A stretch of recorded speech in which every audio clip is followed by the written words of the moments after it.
All right, so the inverter node doesn't really have much of a function these days, and I'll kind of explain that in a moment here.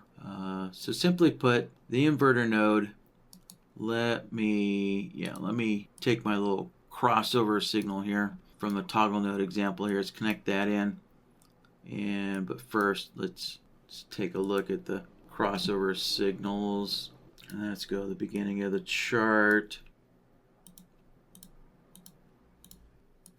All right, yeah, let me mark a bunch of signals here. All right, there we go. I have some signals marked, right? So these are the signals coming into the inverter. And if we take a look at it, right, everything it's not reversed, it's inverted. All right, so as we look in here, right, so when a long signal comes in, the long output is inverted, so it's off. Right, and then when there is no signal, right, so between this long and this short, right, since there's no signal, we get a long and a short output, so it's inverted, right, so we get the opposite. So, right, the opposite result is what comes out of the inverter node there. Let's shift that over there.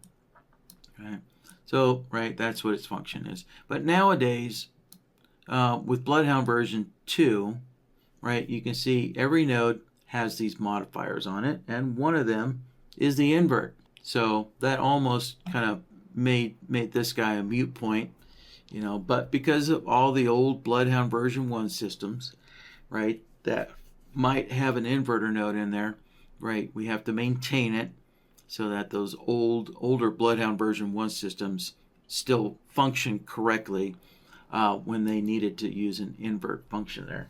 So that's why it still exists.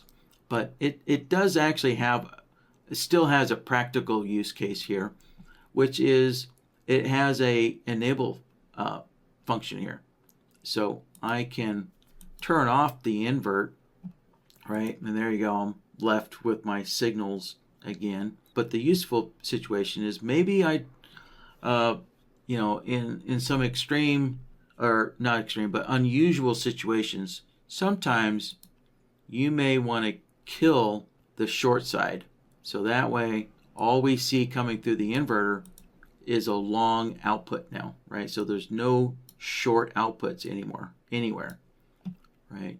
So that really is still the one practical use case here for the inverter, is you can use it to isolate the long side or isolate the short side here by just using the enable function here, right? So turn the invert off, disable the invert, and then you can just disable the long side or disable the short side, and that way you're isolating your signals there. So again, this I can't even think of an example off the top of my head that where this would be necessary. It's so unusual there.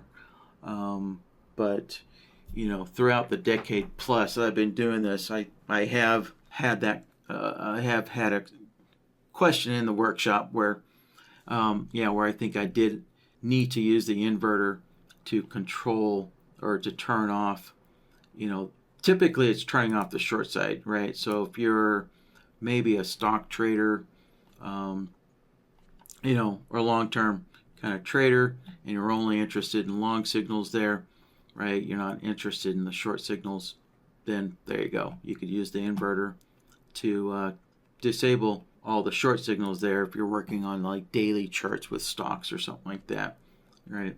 So that might be an example there. But yeah, for the most case here, if we just look at our crossover signals here that we're working with, you know, if you need the invert function, well, you can just, right?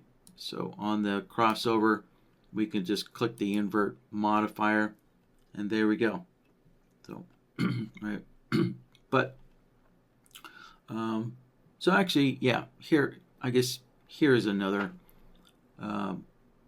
example, use case here for the inverter node, right? So this crossover solver, right, it's being used in our toggle node. example here. And oh, actually no, that's nope, never mind.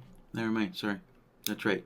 These modifier buttons only modify that instance. So if I pull another crossover solver, right, we can see I have the same node on here twice, right? The second one, it's not inverted here. So yeah, so actually, yeah, so I was going to say maybe the inverter would be useful so you don't actually modify the solver, but yeah, that's right. These modifier buttons only work on the individual instance here. Right, you can see it's white, right? The color has been inverted. So if I go back to the toggle node example, right, this crossover has its normal coloring. Yeah, because this one was not modified.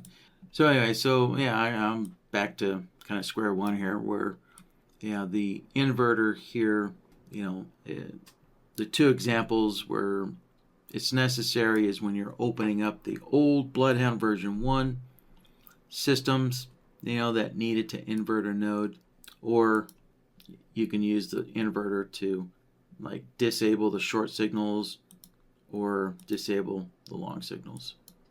Yeah, there.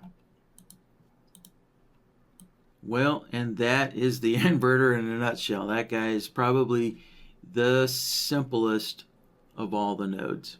Yeah, so I guess I'll leave you guys with a little tip. You know, generally speaking, minimizing the number of nodes in all of your systems is a good thing, right? Because each node does require a minute amount of computation.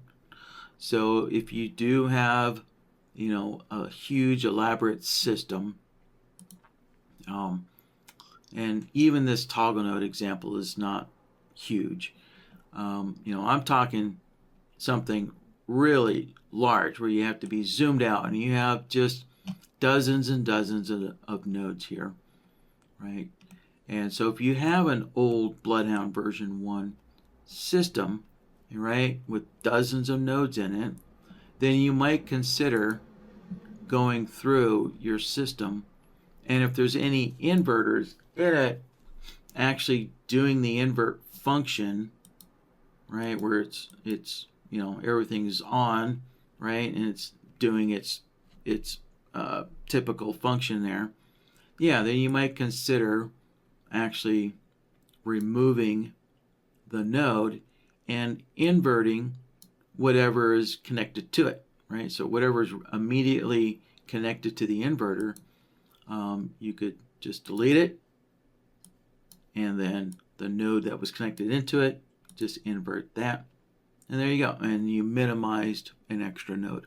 All right, well, that concludes it for the inverter. That's a quick and easy one.